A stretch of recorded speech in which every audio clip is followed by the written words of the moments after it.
Every single week, France loses 2.3 billion euros to strikes and work stoppages.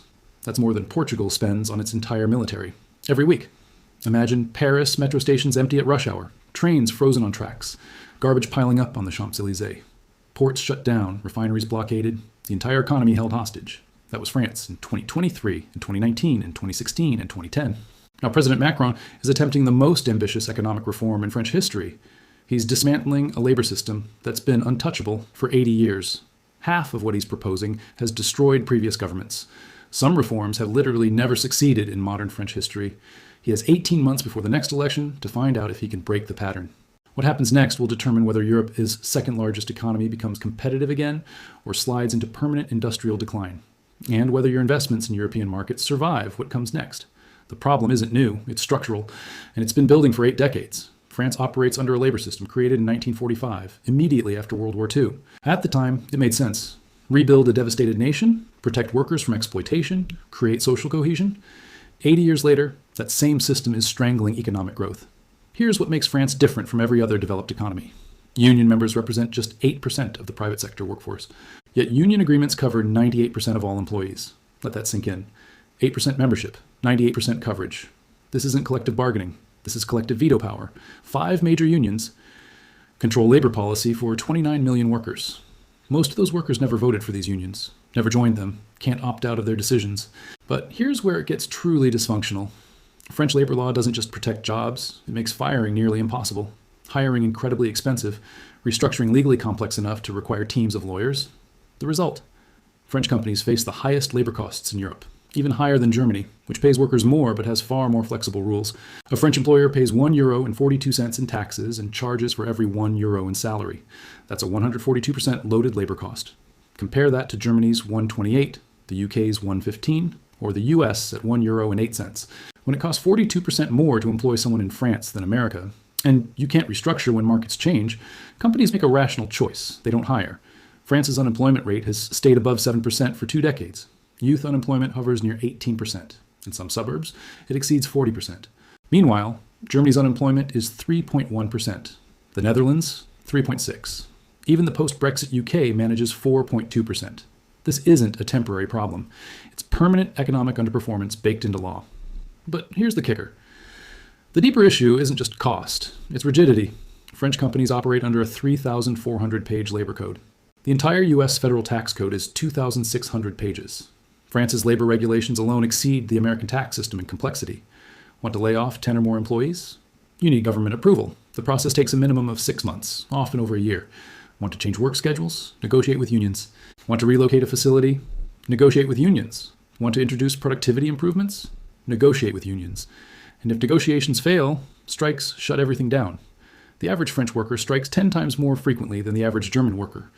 Macron's response represents the most aggressive economic reform agenda any French president has attempted since the 1980s. 60 billion euros in structural reforms by 2027. This isn't tweaking around the edges. It's a complete system transformation. First, pension reform. This aims for 20 billion euros in annual savings by raising the retirement age from 62 to 64. Sounds modest, right? In France, it's revolutionary. The French retire earlier than almost anyone in Europe. Germans and Italians work until 67. France, 62. Macron tried this in 2019 and faced 2 months of paralyzing strikes. He tried again in 2023, faced massive protests, but pushed it through using emergency powers. If this reform gets reversed, the French pension system becomes insolvent by 2032. Next, labor code reform, projected to add 15 billion euros in economic growth. This simplifies firing procedures, allows direct negotiations with workers, and reduces severance payments. The goal is to free small and medium businesses to hire. Right now, there's a crater in the number of companies between 45 and 55 employees. Why? Because crossing 50 employees triggers a cascade of expensive regulations. So companies deliberately stay small. Then there's unemployment insurance, a 10 billion euro savings target. The plan is to tighten eligibility and reduce how long benefits are paid.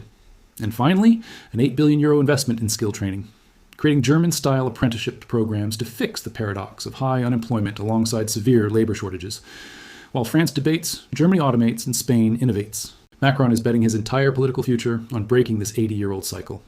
The next 18 months will decide if France can finally modernize or if it is destined to be left behind.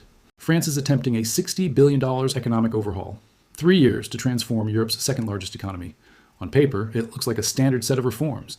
In reality, it's a deeply interconnected system where every piece depends on the others working perfectly, and none of it can fail independently.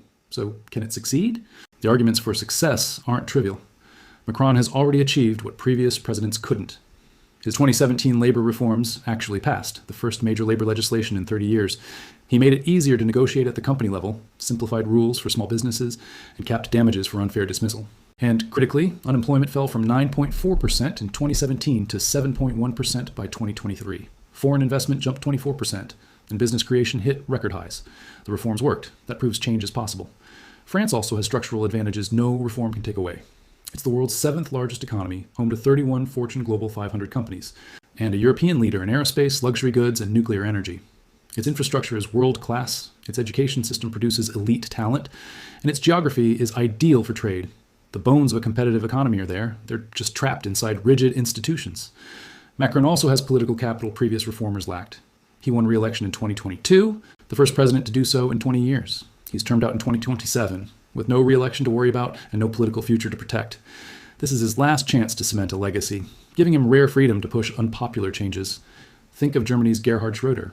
He implemented painful reforms in the early 2000s that cost him his job, but created the modern German economic miracle. Macron might be making the same calculation. The economic incentives are aligning too. European companies are moving manufacturing out of France, not to Asia, but to Germany, the Netherlands, and even Spain. French executives privately say they'd love to invest in home, but the labor system makes it impossible. If these reforms succeed, that capital flows back, foreign investment accelerates, and job creation follows. Just look at Spain. They reformed in 2012 amid a crisis. Today, unemployment is half what it was. The pattern is clear. Countries that reform grow, countries that don't stagnate. But let's be realistic. France has tried this before, and every attempt has either failed or been watered down into meaninglessness. Chirac tried in 1995 and surrendered after 3 weeks of strikes. Sarkozy tried in 2010 and passed a minimal version. Hollande tried in 2016 and his own party revolted. Even Macron's 2019 attempt failed. The question isn't whether reform is economically rational. It's whether France's political system can implement it against union resistance. 3 massive forces could destroy this entire agenda. First, the strike weapon. French unions have perfected economic hostage-taking. They just need to control choke points, transportation, energy, ports. A transport strike shuts down Paris. An energy strike hits refineries. In 2019, the Paris metro strike lasted 51 days, costing $90 million a day. France loses more workdays to strikes than Germany, the UK, Netherlands, and Spain combined. If unions mobilize a full multi-sector resistance, the reforms are dead. Second, the constitutional trap. France's Constitutional Council can strike down reforms for violating acquired social rights. The idea that certain benefits, once granted, are permanent. Retirement age, severance formulas, union rules, all have been called acquired rights. Macron used a constitutional emergency power to pass his last pension reform, but if the council rules against him, the reforms are void. And third, the political survival calculation. Macron's coalition is fragile. He governs with support from center-right Republicans who could defect if public pressure mounts. The far right and far left oppose all reforms and represent over half of French voters in recent polls. When 2 million protesters fill the streets, politicians make rational career choices. They abandon reform. The implications go far beyond France. If France succeeds, it proves wealthy, social democratic economies can reform, and other European countries will follow. If France fails, it proves these models are politically unreformable, and that decline is inevitable. For investors, this is critical. A stagnant France means lower European equity returns and a weaker euro. If France becomes the next Italy, economically stagnant with spiraling debt, it's too big to bail out. So 3 futures lie ahead. 1, a breakthrough scenario where reforms pass, unemployment falls, and France becomes Europe's second engine. 2, a muddle-through scenario where diluted reforms lead to marginal progress. Or 3, a union victory where reforms die, the economy stagnates, and France faces a sovereign debt crisis by 2030. The next 18 months will decide which path France takes. The question for you is, where do you put your money? Do you bet on a breakthrough and go long French stocks? Do you bet on failure and short French debt? Or do you diversify into neighbors like Germany? Let me know your complete investment thesis in the comments. Explain your reasoning, your timeline, and what would prove you wrong. The most insightful analysis gets pinned, and if you want this level of breakdown for your investment strategy, make sure to subscribe. Thanks for watching.